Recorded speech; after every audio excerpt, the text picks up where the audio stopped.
Hello there. Today we will be making a save game system with 3 different ways of saving the player's location. First one is a direct save. It's on my debug 1 key, save game. We should now start here. The other one is a location, like a checkpoint system. You can see the debug, game saved. And the third one is a timed autosave. If I just go here, I'll wait for the debug to come. It should be around 10 seconds. There we go. And now it starts here. So let's start with creating the things we need. We're going to start with the save game. Save game. Go. PP save game. Yeah. Abe. Save game tutorial. We're going to need a blueprint interface. API save game.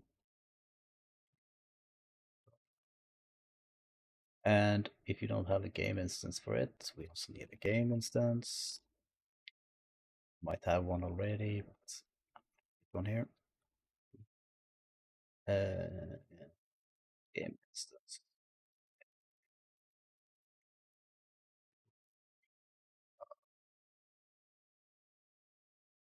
Typing is hard. We also need to enable the game instance we just made. So go to Edit, Project Settings, Maps and Modes, and on the bottom here, you change it to the instance you just made, or make sure you have the instance you're using. Open the save game screen. We need to add a variable here to keep track of the player location and rotation, so we're going to just use the transform. Call it player transform.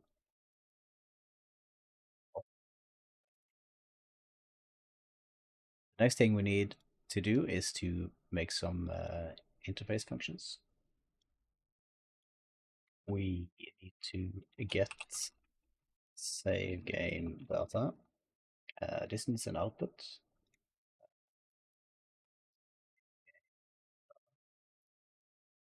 It needs to be of the save game object we made. So pp save underscore pp save game.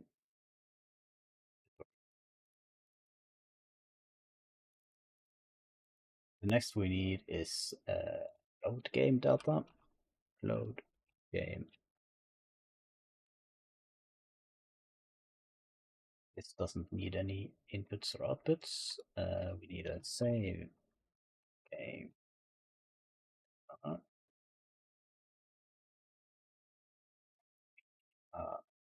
Stat say. This needs an input. So this is basically where we will set the player's transform. So for this, we just need this as an input, player transform. And we also just want one function to delete save game.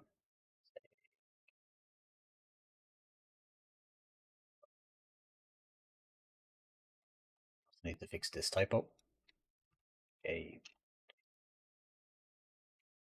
So now let's open our game instance, and we need to activate or enable the interface we just made. So class settings, implement interface, and BPI save game. So now we have access to the functions we made here. So let's start. We right click here and search for init. Event init. So this is the initialization of the instance. So this is one of the first things that happens when you, or the first thing that starts when you run the game. So we're gonna make sure we load all the data if we have any.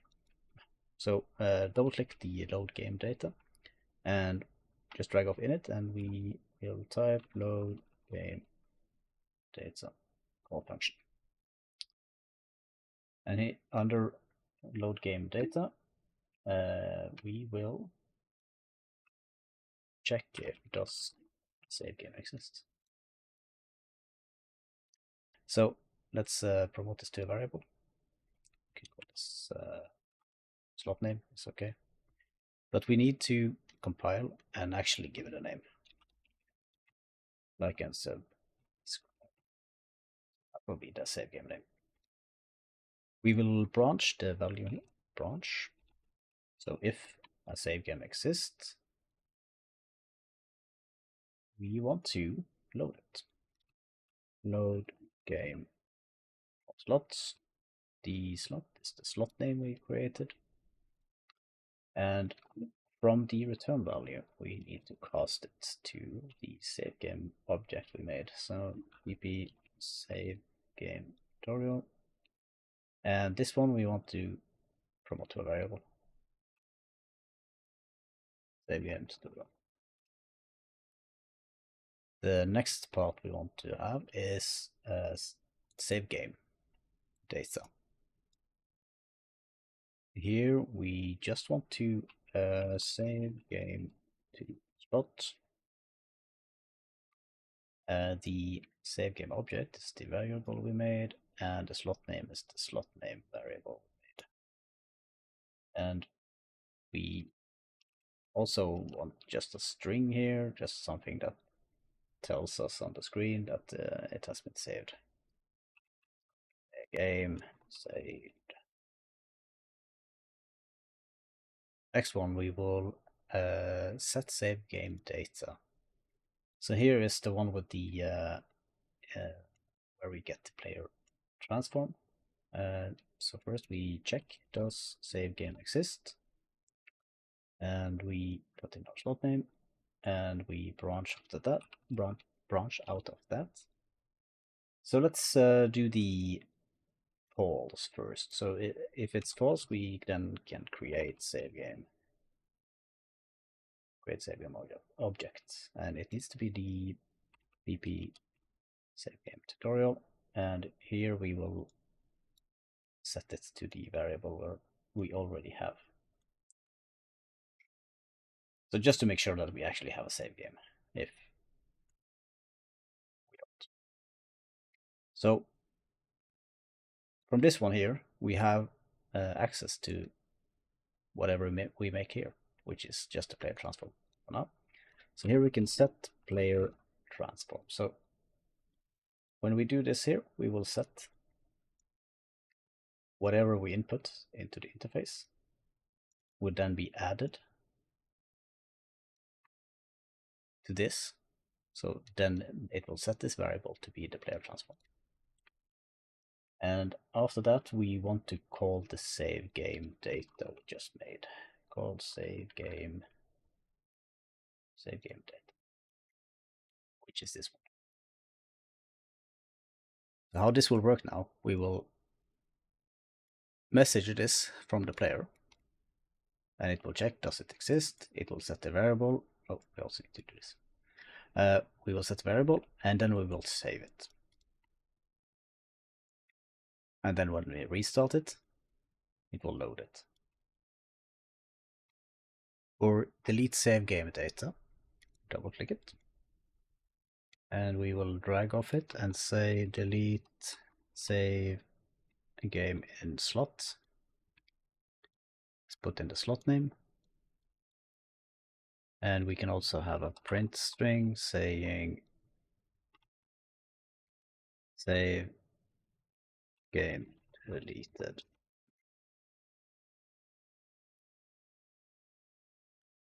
From the interface function get save game data, double click it.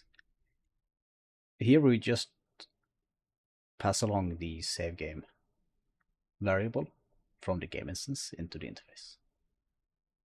Okay, so next we will do is go to the player character you're using. I'm just using the standard third person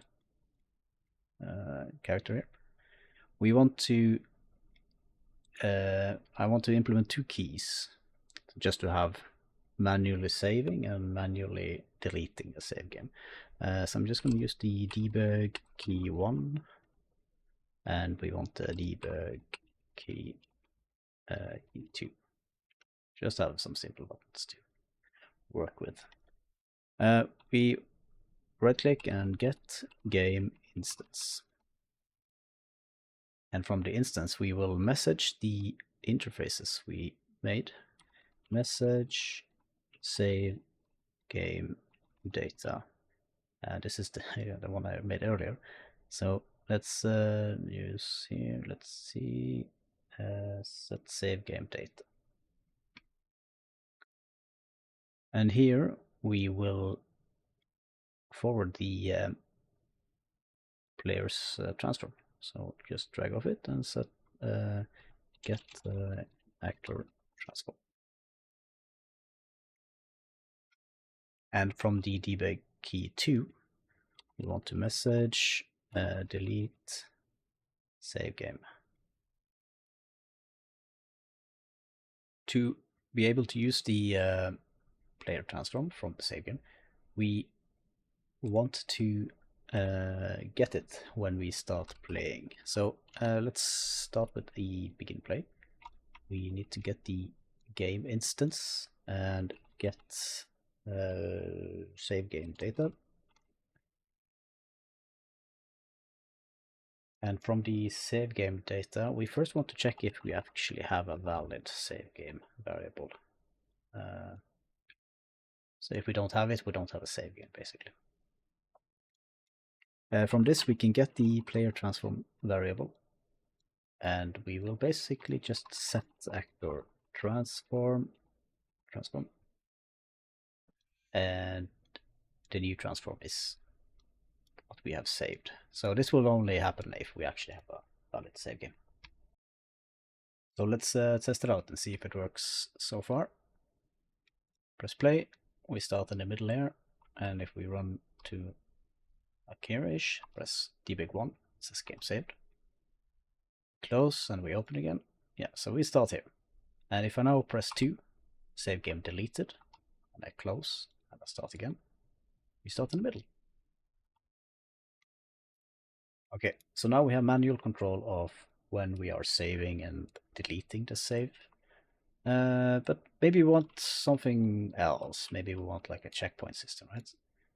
So the way we do that, let's just create a actor class, and we can call this VP checkpoint.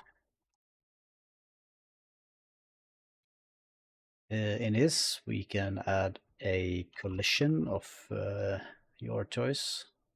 I'll take a sphere. Let's make it a little bit bigger, like 100. And let's also uncheck hidden in game, so we can actually see where it is. So then we can see the outliner here.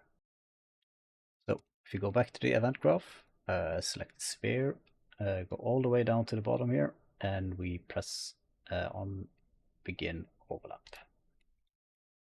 From other actor, we cast to whatever character you're using. I'm using the third, no, not the first, but the third person character. And from the character, get actor transform. To message this to the instance, we right click and get game instance, and we message set save game data.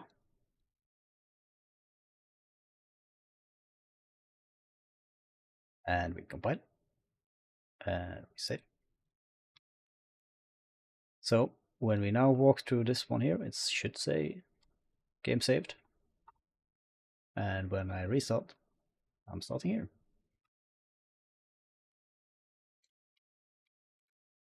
Implementing a autosave system is also fairly quick to do.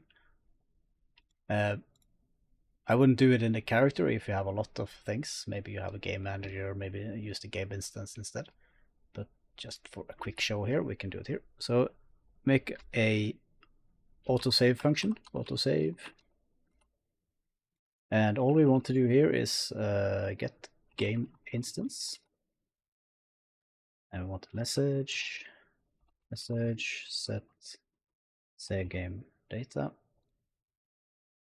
And we want to get actor transform, like so. And on begin play, we do a sequence node. And from then one, we can timer by event. Oh, timer by function. Timer by function name. Let's copy this and paste it into the function name. And this is the how often this function is going to fire, and just have it looping. If we try it now, we start here from the checkpoint we had last time. Run up here, it should maybe say game saved soon. Go. And if I play now, I start up here. Hopefully you found this tutorial helpful. I'm trying to keep them as short and concise as possible to not waste any time. Yeah. Take care and go make some games. Bye bye.